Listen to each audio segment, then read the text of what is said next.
সরস্বতী পূজা মানে মেয়েদের শাড়ি পরার জন্য কোন শাড়িটা পরবে, কেমন সাজবে, কেমন জুয়েলারি পরবে, কেমন ব্লাউজ পরবে ১ মাস আগের থেকেই ভাবনা চিন্তা শুরু করে দেয়। সব বান্ধবীর সাথে ডিসকাশন করা শুরু করে দেয়।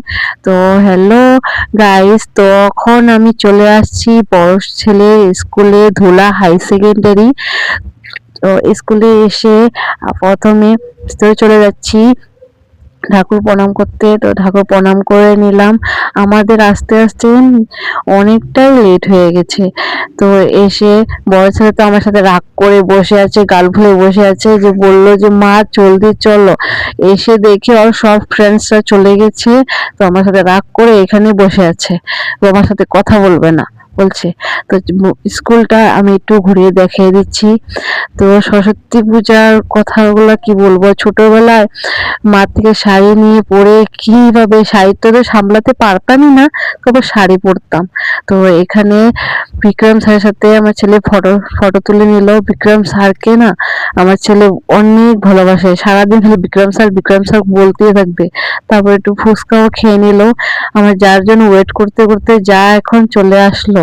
তো বললো আগে চলো স্কুলে যে ঠাকুর প্রণামটা করে নি, তারপরে আমরা খারপিটি চলে যাব মামা শ্বশুরের বাড়িতে। মামা শ্বশুরের বাড়িতে সরস্বতী পূজা করেছে, আমাদের সকলের নিমন্ত্রণ করেছে। তখন আমি যাচ্ছি। তো আমি বলছিলাম যে ছোটবেলার যে কাহিনীগুলা, যে সরস্বতী পূজাতে মার থেকে শাড়ি নিয়ে তো ভাবে যে শাড়ি পরতাম, শাড়ি তো করতে পারতাম না, আঁচল ছেড়ে দিতাম, আঁচল ছেড়ে শাড়ি পরতাম। তো সেই কথাগুলো মনে পড়লে কিরকম হয়। সবার বাড়িতে যেতাম পূজা প্রসাদ খেতে, খিচুড়ি লাউড়া দিত, সেই কথাগুলো না মনে পড়ে। আর কিভাবে তারপরে আস্তে আস্তে বড় হলাম, তারপরে শাড়ি পরা শিখলাম। তো এখানে দেখেন আমার বড় ননদিনী দুয়ার ঝাড়ু দিচ্ছে। তো আমাদের অনেকটা লেট হয়ে গেছে, সকলে চলে গেছে। তো এখানে এসে আগে প্রসাদটাকে খেয়ে নিলাম, ছোট ছেলেকেও খেয়ে দিলাম প্রসাদ। তো এখন ভাইস্তাকে আমার যা নিয়ে এসছে প্রসাদ খাবে না। তারপর আমার বড় ছেলেকে বললাম যে প্রসাদটা খেয়ে নেবো বাবা।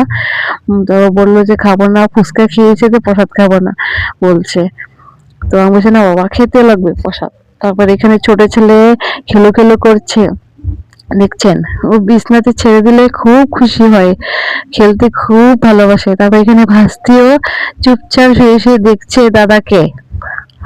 এখানে ননদিনী, আমি, যা কিংবা একটা বিষয় নিয়ে কথা বলছিলাম, মনে নেই। তো এখানে মামি শাশুড়ি পিঠা বানাচ্ছিল সকালে সকলের জন্য। তো পিঠা দিয়ে বিস্কিট দিয়ে মামি